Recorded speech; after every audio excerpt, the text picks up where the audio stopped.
ನಮಸ್ತೆ ಸ್ನೇಹಿತರೆ, ನಾನು ನಿಮ್ಮ ವಿಜಯ್ ಚಾನಲಿನ ವಿಜಯ್ ಮಾತಾಡ್ತಾ ಇದ್ದೀನಿ. ಇವತ್ತಿನ ವಿಷಯ ಏನಪ್ಪ ಅಂದರೆ, ಕರ್ನಾಟಕ ರಾಜ್ಯ ಹಿಂದುಳಿದ ವರ್ಗಗಳ ಆಯೋಗ ಮಾಡುತ್ತಿರುವಂಥ ಸಾಮಾಜಿಕ ಮತ್ತು ಶೈಕ್ಷಣಿಕ ಸಮೀಕ್ಷೆಯನ್ನು ಮೊಬೈಲ್ ಆ್ಯಪ್ನಲ್ಲಿ ಯಾವ ರೀತಿ ಮಾಡಬೇಕು ಅನ್ನೋದನ್ನೇ ಇರುತ್ತದೆ ಸ್ನೇಹಿತರೆ. ಮೊದಲಿಗೆ ನೀವು ಮೊಬೈಲ್ ಆ್ಯಪ್ ಓಪನ್ ಮಾಡಿದ ತಕ್ಷಣ ಈ ರೀತಿ ಬರುತ್ತೆ. ಒಂದು ಲಾಗಿನ್ ಪೇಜ್ ಓಪನ್ ಆಗುತ್ತೆ. ಇಲ್ಲಿ ನಿಮ್ಮ ಮೊಬೈಲ್ ನಂಬರ್ ಹಾಕಿ ನೀವು ಮುಂದುವರಿಸಿ ಅಂತಿದೆಯಲ್ಲ, ಅಲ್ಲಿ ಕೆಳಗೆ ನೀವು ಮುಂದುವರಿಸಬೇಕಾಗುತ್ತೆ. ಮುಂದುವರಿಸಿದಾಗ ಮತ್ತೆ OTP ಹೋಗುತ್ತೆ ಸ್ನೇಹಿತರೆ. ಆ OTPಯನ್ನು ನೀವು ಸಹ ಇಲ್ಲಿ ಎಂಟ್ರಿ ಮಾಡಬೇಕಾಗತ್ತೆ ಸ್ನೇಹಿತರೆ. ಮೊದಲಿಗೆ ನಾವು ಇಲ್ಲಿ ಮೊಬೈಲ್ ನಂಬರ್ ಹಾಕಿ ಮುಂದುವರಿಸೋಣ.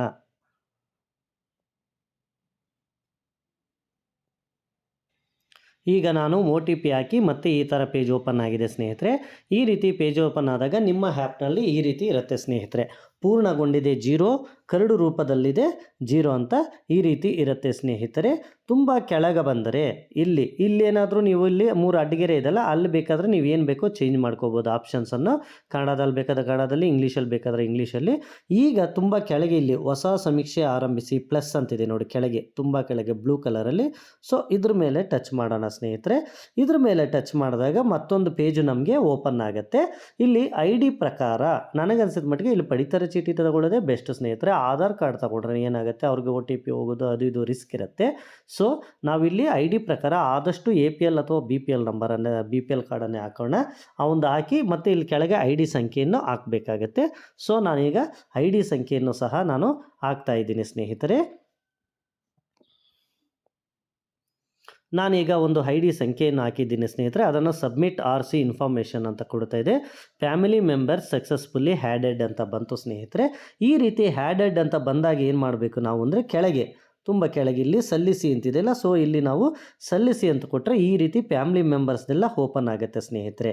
ಈ ಒಂದು ಫ್ಯಾಮಿಲಿ ಮೆಂಬರ್ಸ್ ಓಪನ್ ಆದಾಗ ನಾವೇನು ಮಾಡಬೇಕಪ್ಪ ಅಂದರೆ, ಮೊದಲಿಗೆ ನಾವೇನು ಮಾಡಬೇಕಪ್ಪ ಅಂದರೆ, ಇಲ್ಲಿ ಸಮೀಕ್ಷೆಗೆ ಉಪಸ್ಥಿತರುವ ವ್ಯಕ್ತಿಯ ಫೋಟೋ, ಅವನು ಕ್ಯಾಪ್ಚರ್ ಫೋಟೋ ಆ್ಯಂಡ್ ಲೊಕೇಶನ್ ಅಂತ ಬರ್ತಾಯಿದೆ. ಸೊ ನಾವೇನು ಮಾಡಬೇಕು, ಇಲ್ಲಿ ನಮ್ಮ ಫೋಟೋವನ್ನು ಕ್ಯಾಪ್ಚರ್ ಮಾಡಬೇಕು ಸ್ನೇಹಿತರೆ.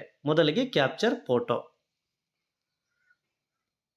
ಸೊ ಇದೊಂದು ಟೆಸ್ಟೆಡ್, ನಾನು ಒಂಥರ ಇದಲ್ಲ ಸ್ನೇಹಿತರೆ. ಸೊ ನಾನು ಫೋಟೋವನ್ನು ಸೆಲೆಕ್ಟ್ ಮಾಡಿದ್ದೇನೆ. ಸೊ ಸೆಲೆಕ್ಟ್ ಮಾಡಿ ಇಲ್ಲಿ ಸೆಲೆಕ್ಟ್ UHID ಅಂತಿದೆ ಸ್ನೇಹಿತರೆ. ಇಲ್ಲಿ ಸೆಲೆಕ್ಟ್ UHIDಯನ್ನು ನಾವು ಸಹ ಇಲ್ಲಿ ಸೆಲೆಕ್ಟ್ ಮಾಡ್ಕೋಬೇಕಾಗತ್ತೆ. ಸೆಲೆಕ್ಟ್ ಮಾಡ್ಕೊಂಡ್ಮೇಲೆ ಇಲ್ಲಿ ಕುಟುಂಬದ ಮುಖ್ಯಸ್ಥರು ಯಾರು, ಕುಟುಂಬದ ಮುಖ್ಯಸ್ಥರು ಆಲ್ಮೋಸ್ಟ್ ನಾವು 18 ವರ್ಷ ಮೇಲ್ಪಟ್ಟವರು ಇರ್ತಾರೆ ಮತ್ತು ಮನೆ ಹಿರಿಯರು ಇರ್ತಾರೆ. ಸೊ ನಾವು ಅವರನ್ನು ಆಯ್ಕೆ ಮಾಡ್ಕೊಳ್ಳೋಣ. ಇಲ್ಲಿ ನಾನು ಎರಡನೇವ್ರನ್ನ ಕುಟುಂಬದ ಮುಖ್ಯಸ್ಥರನ್ನಾಗಿ ಆಯ್ಕೆ ಮಾಡ್ತಾ ಇದ್ದೀನಿ. ಇಲ್ಲ ಅವ್ರ ಮನೆಯಲ್ಲಿ ನಾವು ಕೇಳಿ ಯಾರು ಹೇಳಿದ್ರೆ ಅವ್ರನ್ನ ನಾವು ಆಯ್ಕೆ ಮಾಡ್ಕೋಬೇಕಾಗತ್ತೆ. ಸೊ ನಾನು ಆಯ್ಕೆ ಮಾಡ್ತಾ ಇದ್ದೀನಿ. ಆಯ್ಕೆ ಮಾಡಿ ಅವರ ಮೊಬೈಲ್ ನಂಬರನ್ನು ಸಹ ಹಾಕ್ತಾ ಇದ್ದೀನಿ.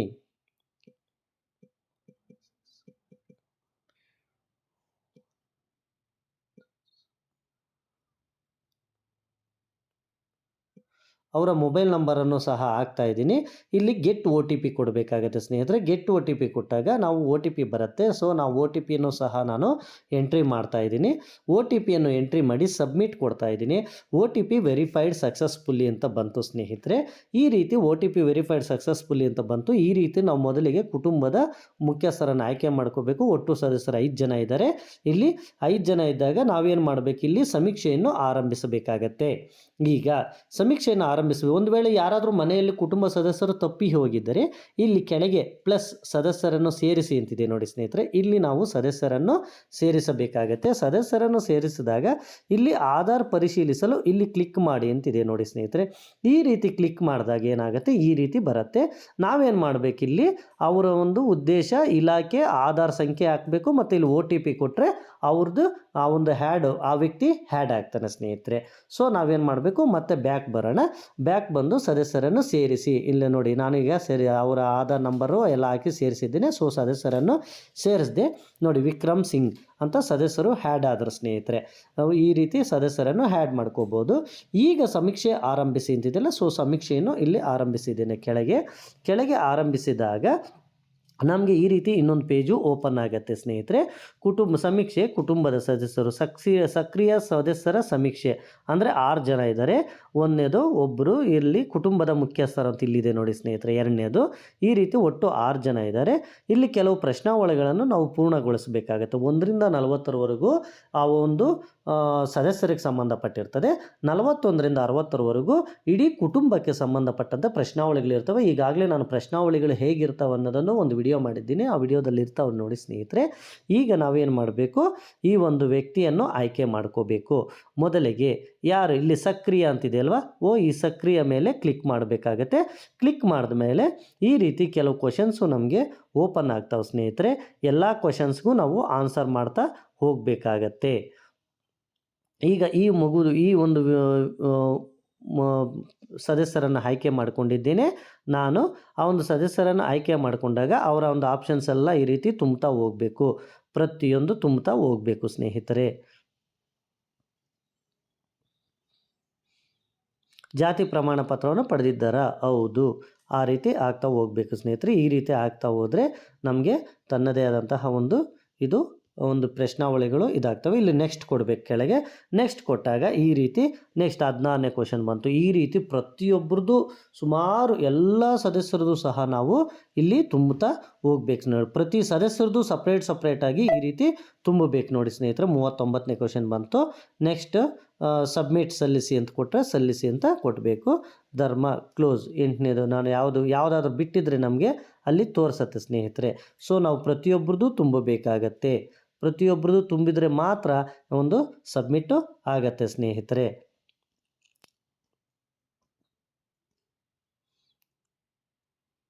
ಸೊ ನಾನಿಲ್ಲಿ ಧರ್ಮ ತುಂಬಿಲ್ಲ. ಸೊ ಅದಕ್ಕೆ ಅದು ಬರ್ತಾ ಇದೆ ಸ್ನೇಹಿತರೆ. ಒಂದೇ ಆಪ್ಷನ್, ಯಾವ ಆಪ್ಷನ್ನು ಬಿಡಬಾರ್ದು, ಎಲ್ಲ ಆಪ್ಷನ್ನು ತುಂಬಬೇಕಾಗತ್ತೆ. 1ರಿಂದ 40ರವರೆಗೂ ಈ ಥರ ಪ್ರತಿ ಸದಸ್ಯರದು ಮಾಹಿತಿಯನ್ನು ತುಂಬಬೇಕಾಗತ್ತೆ ಸ್ನೇಹಿತರೆ. ಒಂದು ವೇಳೆ ಇಲ್ಲೇನಾದರೂ ಅವರು ಡಿಸೇಬಲ್ಡ್ ಇದ್ದರೆ ಡಿಸೇಬಲ್ಡ್ ಅಂತ ಹಾಕಬೇಕಾಗತ್ತೆ.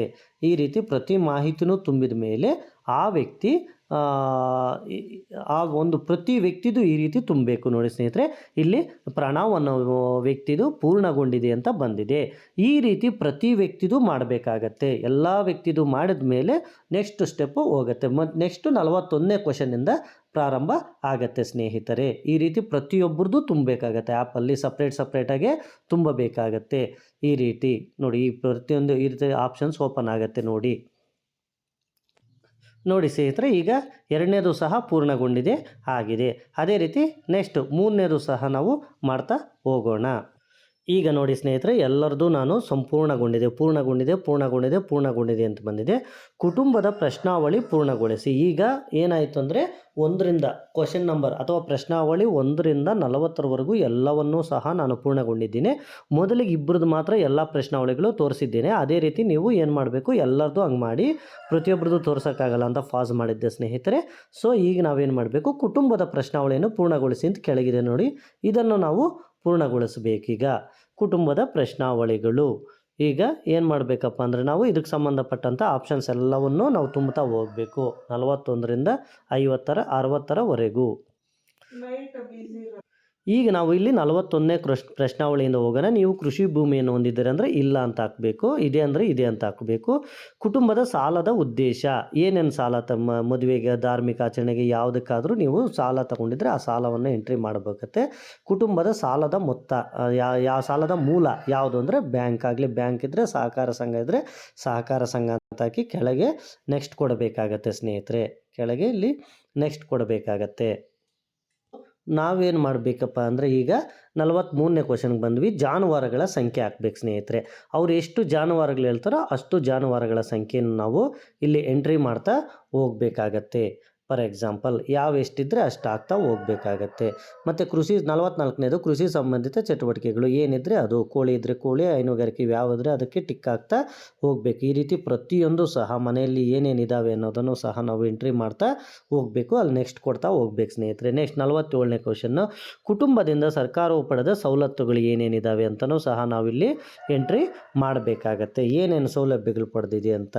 ಈಗ ಫಾರ್ ಎಕ್ಸಾಂಪಲ್ ಮನೆಯಲ್ಲಿ ವೃದ್ಧಾಪ್ಯ ವೇತನ ಇರ್ತದೆ. ಸೊ ವೃದ್ಧಾಪ್ಯ ವೇತನವನ್ನು ಸಹ ನಾವು ಎಂಟ್ರಿ ಮಾಡ್ಬೋದು ಸ್ನೇಹಿತರೆ. ಅದೇ ರೀತಿ ನೆಕ್ಸ್ಟ್ 48, ನೀವು ನೆಲೆಸಿರುವ ಸ್ಥಳ ಎಂತಹದ್ದು, ಅದು ಎಂಥದ್ದು, ನಗರ ಪ್ರದೇಶನ, ಗ್ರಾಮೀಣ ಪ್ರದೇಶನ, ಯಾವುದು ಅಂತ ಹಾಕಬೇಕಾಗತ್ತೆ ಸ್ನೇಹಿತರೆ. ಗ್ರಾಮೀಣ ಇದ್ದರೆ ಗ್ರಾಮೀಣ ಅಂತ ಹಾಕಿ, ನಗರ ಇದ್ದರೆ ನಗರ ಅಂತ ಹಾಕಿ ಸ್ನೇಹಿತರೆ. ಅದೇ ರೀತಿ ನೆಕ್ಸ್ಟ್ ಏನಿದೆಪ್ಪ ಅಂದರೆ ಕುಡಿಯುವ ನೀರಿನ ಮೂಲ ಏನಿದೆ, ಯಾವುದಿದೆ ಅಂದರೆ ನದಿನ, ಕಾಲುವೆನ, ಟ್ಯಾಂಕರ, ಏನು ಸಾರ್ವಜನಿಕ ಶುದ್ಧ ಕುಡಿಯುವ ನೀರಿನ ಘಟಕ ಅಂದರೆ ವಾಟರ್ ಫಿಲ್ಟ್ರು ಊರಿಗೆ ಒಂದು ದೊಡ್ಡದಿರುತ್ತೆ. ಅಡುಗೆಗೆ ಬಳಸುವ ಪ್ರಮುಖ ಇಂಧನ ಯಾವ ಎಣ್ಣೆ ಬಳಸ್ತೀವಿ? LPG ಬಳಸ್ತಾ ಇದ್ದಾರೆ. ನಿವೇಶನ ಹೊಂದಿದ್ದೀರಾ? ಇಲ್ಲ. ಶೌಚಾಲಯ ವ್ಯವಸ್ಥೆ ಯಾವ ರೀತಿ ಇದೆ ಶೌಚಾಲಯ? ಮನೆ ಒಳಗಿನ, ಮನೆ ಆವರಣದಲ್ಲ, ಸಾರ್ವಜನಿಕ ಶೌಚಾಲಯ ಯಾವುದಂತ? ಆಲ್ಮೋಸ್ಟ್ ಹಳ್ಳಿಗಳಲ್ಲೆಲ್ಲ ಮನೆ ಆವರಣದಲ್ಲಿರ್ತದೆ, ನಗರದಲ್ಲಿ ಮನೆ ಆವರಣ ಇರ್ತದೆ ಮತ್ತು ಮನೆ ಒಳಗೂ ಸಹ ಇರ್ತದೆ. ದೀಪದ ಮೂಲ 55ನೇ ಕ್ವಶನ್. ವಿದ್ಯುತ್ತು. ಎಲ್ಲ ಕಡೆ ವಿದ್ಯುತ್ ಇದೆ. ಕರ್ನಾಟಕ ಇಡೀ ಭಾರತದಲ್ಲಿ ನಮ್ಮ ರಾಜ್ಯದಲ್ಲೇ ಹೈಯೆಸ್ಟ್ ಪ್ರತಿ ಮನೆಗೂ ವಿದ್ಯುತ್ ಇರೋದು. ನೆಕ್ಸ್ಟ್ ಸಂಖ್ಯೆ ಕೊಡೋಣ. ಈಗ 56ನೇ ಕ್ವಶನ್ಗೆ ಬರೋಣ. ನೀವು ನಿಮ್ಮ ಪ್ರದೇಶದಲ್ಲಿ ಈ ಸೌಲಭ್ಯಗಳು ಇವೆಯೇ? ಯಾವ್ಯಾವ ಸೌಲಭ್ಯ? ಅಂತರ್ಜಾಲ ಆಗಲಿ, ಸಾರಿಗೆ ಸೌಲಭ್ಯ, ಇವೆ ಏನೇನಿದೆಯೋ ಇವೆಲ್ಲವನ್ನು ಸಹ ಎಕ್ಸ್ಟ್ರಾ, ಅದೊಂದೇ ಅಂತಲ್ಲ, ಯಾವ್ಯಾವಿದ್ರೆ ಎಕ್ಸ್ಟ್ರಾ ಆಗ್ತಾ ಹೋಗಬಹುದು ಸ್ನೇಹಿತರೆ. ಈ ರೀತಿ ಒಂದೊಂದೇ ಎಕ್ಸ್ಟ್ರಾ ಆ್ಯಡ್ ಮಾಡ್ತಾ ಹೋಗಬಹುದು. ಅದೇ ರೀತಿ ನೆಕ್ಸ್ಟ್ 57ನೇದು, ನೀವು ವಾಸಿಸುವ ಪ್ರದೇಶಗಳು ಪ್ರಾಕೃತಿಕ ವಿಕೋಪಗಳಿಗೆ ಸಂಭವಿಸಿದ ಪ್ರದೇಶಗಳಾಗಿವೆಯೇ? ಹೌದಾದರೆ ಹೌದು, ಇಲ್ಲ ಅಂದರೆ ಇಲ್ಲ ಅಂತ ಹಾಕಿ ಸ್ನೇಹಿತರೆ. ನಿಮ್ಮ ಕುಟುಂಬ ಅನಿವಾಸಿ ಭಾರತೀಯರಿದ್ದಾರೆ? ಇಲ್ಲ. ಇದ್ದರೆ ಇಲ್ಲಿ ಅಂತ ಹಾಕಿ, ಇಲ್ಲಾಂದರೆ ಇಲ್ಲ ಅಂತ ಹಾಕಿ. ವ್ಯಾಜ್ಯ ಪ್ರಕರಣಗಳು. ನೆಕ್ಸ್ಟ್ ಲಾಸ್ಟ್ ಕ್ವಶನ್ನು, ನಿಮ್ಮ ಕುಟುಂಬ ಯಾವುದಾದ್ರೂ ಕಾರಣದಿಂದ ನಿರ್ವಸಿತಗೊಂಡಿದೆಯೇ? ಅಂದರೆ ಆ ಒಂದು ವಸತಿಯಿಂದ ನಿಮ್ಮನ್ನು ದೂರಲ್ಲಿ ತಳ್ಳಲ್ಪಟ್ಟಿದೆಯೇ ಅನ್ನೋದು ಆ ಆಪ್ಷನ್ ಇದು. ನೆಕ್ಸ್ಟ್ ಹೌದು ಅಂದರೆ ಹೌದು, ಇಲ್ಲ ಅಂದರೆ ಇಲ್ಲ ಅಂತ ಹಾಕಿ. ಕೆಳಗೆ ನೆಕ್ಸ್ಟ್ ಅಂತಿದೆ ಸ್ನೇಹಿತರೆ, ನೆಕ್ಸ್ಟ್ ಕೊಡಬೇಕು. ಪೆಂಡಿಂಗ್ ಫೀಲ್ಡ್ಸ್ 49 ಮತ್ತು 52ನೇ ಕ್ವಶನ್ ಪೆಂಡಿಂಗ್ ಇದೆ ಸ್ನೇಹಿತರೆ. ಸೊ ನಾವು ಅವನ್ನು ತುಂಬಬೇಕಾಗತ್ತೆ. ನೀವೇನಾದರೂ ಮಿಸ್ ಆಗಿ ಬಿಟ್ಟಿದ್ದರೆ ಆ ಒಂದು ಮನೆ ತೋರಿಸುತ್ತೆ ಸ್ನೇಹಿತರೆ. ಸೊ ನಾವು ಆ ಕ್ವಶನನ್ನು ತುಂಬಬೇಕಾಗತ್ತೆ. 49 ಮತ್ತು 52 ಬಿಟ್ಟಿದ್ದೆ. ಸೊ ನಾನು ಇನ್ನೊಂದು ನೋಡ್ತಾ ಇದ್ದೀನಿ, 49. ಅದೇ ರೀತಿ 52 ಹಾಕಿದ್ದೀನಿ, 49 ಇದು ಸಹ ತುಂಬಬೇಕಾಗತ್ತೆ. ಈ ರೀತಿ ತುಂಬಿ ನೆಕ್ಸ್ಟ್ ಕೊಡ್ತಾ ಹೋದರೆ ನಮ್ಮದೇನಾಗತ್ತೆ, ಪ್ರತಿಯೊಂದು ಕುಟುಂಬದ ಪ್ರಶ್ನಾವಳಿನೂ ಸಹ ಪೂರ್ಣಗೊಳಿಸಿ. ನೋಡಿ, ಎಲ್ಲವೂ ಪೂರ್ಣಗೊಂಡಿದೆ. ಕುಟುಂಬದ ಸದಸ್ಯರದು 1ರಿಂದ 40ರವರೆಗೂ ಸಹ ಪೂರ್ಣಗೊಂಡಿದೆ. ಮತ್ತು ಈ ಒಂದು 41ರಿಂದ 60ರವರೆಗೂ ಕುಟುಂಬದ ಮಾಹಿತಿಯೂ ಸಹ ಪೂರ್ಣಗೊಂಡಿದೆ. ನಮೂನೆ 1 ಇದೆ. ನಮೂನೆ 1ರಲ್ಲಿ 2 ಭಾಗಗಳಿದ್ದಾವೆ, ಭಾಗ 1 ಭಾಗ 2 ಅವೆರಡು ಪೂರ್ಣಗೊಂಡಿದೆ. ಹೋಗಿ ನಾವು ಸಲ್ಲಿಸಿ ಕೊಡೋಣ. ಸಲ್ಲಿಸಿ ಅಂತ ಕೊಟ್ಟಾಗ ಈ ರೀತಿ ಮತ್ತೆ ಕುಟುಂಬದ ಫಾರ್ಮ್ ಡಾಟಾ ಎಲ್ಲ ಓಪನ್ ಆಗುತ್ತೆ ಸ್ನೇಹಿತರೆ. ಈ ಪ್ರಿವ್ಯೂ ಇದೇ ಮೇಯ್ನ್ ಪ್ರಿವ್ಯೂ. ಈ ಪ್ರಿವ್ಯೂವನ್ನು ನಾವೇನು ಮಾಡಬೇಕು, ಅವರಿಗೆ ತೋರಿಸ್ಬೇಕಾಗತ್ತೆ. ಯಾರಿಗೆ? ಆ ಒಂದು ನಮಗೆ ಮಾಹಿತಿ ಕೊಡ್ತಾ ಇದ್ದಾರಲ್ಲ ಅವರಿಗೆ ತೋರಿಸಬೇಕಾಗತ್ತೆ. ಈ ರೀತಿ ನಮಗೆ ನೋಡಿ ಫುಲ್ ಪ್ರಿವ್ಯೂ ಬರುತ್ತೆ ಸ್ನೇಹಿತರೆ. ಈ ಪ್ರಿವ್ಯೂವನ್ನು ಅವರಿಗೆ ತೋರಿಸಿ ಮತ್ತೆ ನಾವೇನು ಮಾಡಬೇಕು, ಸಮೀಕ್ಷೆ ಸಲ್ಲಿಸಿ ಅಂತ ಇಲ್ಲಿ ಕೆಳಗಿದೆ. ಸೊ ಇದನ್ನು ಫೈನಲ್ ಸಬ್ಮಿಟ್ ಅಂತ ಕನ್ನಡದಲ್ಲಿರ್ತಾರೆ. ನಿಮ್ಮ ಸಮೀಕ್ಷೆ ಯಶಸ್ವಿಯಾಗಿ ಪೂರ್ಣಗೊಂಡಿದೆ ಅಂತ ಬಂತು ಸ್ನೇಹಿತರೆ. ಈ ರೀತಿ ನಿಮಗೆ ಒಂದು ಪ್ರತಿ ಸಮೀಕ್ಷೆನೂ ಸಹ ಈ ರೀತಿ ಪೂರ್ಣಗೊಂಡಿದ ಮೇಲೆ, ಈ ಒಂದು ಸಮೀಕ್ಷೆ ಪೂರ್ಣಗೊಂಡಿದ ಮೇಲೆ ಸರ್ವೆ ID ನಂಬರ್ ಇರುತ್ತಲ್ಲ, ಆ ಸರ್ವೆ ID ನಂಬರ್ನ ನಾವು ಗೋಡೆಗೆ ಹಚ್ಚಿರ್ತೀವಲ್ಲ ಸ್ಟಿಕ್ಕರು, ಆ ಸ್ಟಿಕ್ಕರಲ್ಲಿ ಮೇಲೆ UHID ನಂಬರ್ ಅಷ್ಟೇ ಬರೆದವ್ರೆ. ಸೊ ನಾವು ಆ ಸರ್ವೆ ID ನಂಬರನ್ನು ಅಲ್ಲಿ ಬರೆದು ಹೋಗಬೇಕಾಗತ್ತೆ. ಮತ್ತು ಇದೆಲ್ಲ ಆದಮೇಲೆ ಸ್ವಯಂ ದೃಢೀಕರಣ ಕೇಳುತ್ತೆ ಸ್ನೇಹಿತರೆ. ಆ ಸ್ವಯಂ ದೃಢೀಕರಣಕ್ಕೆ ಅವ್ರ ಹತ್ರ ಸೈನ್ ಮಾಡಿಸ್ಕೊಂಡು ಅವರಿಗೆ ಕೊಡಬೇಕಾಗತ್ತೆ ಸ್ನೇಹಿತರೆ. ಮಾಹಿತಿ ಯಾರು ಕೊಡ್ತಾರೋ ಅವ್ರ ಹತ್ರ ನಾವು ಸ್ವಯಂ ದೃಢೀಕರಣ ಮಾಡಿಕೋಬೇಕಾಗತ್ತೆ.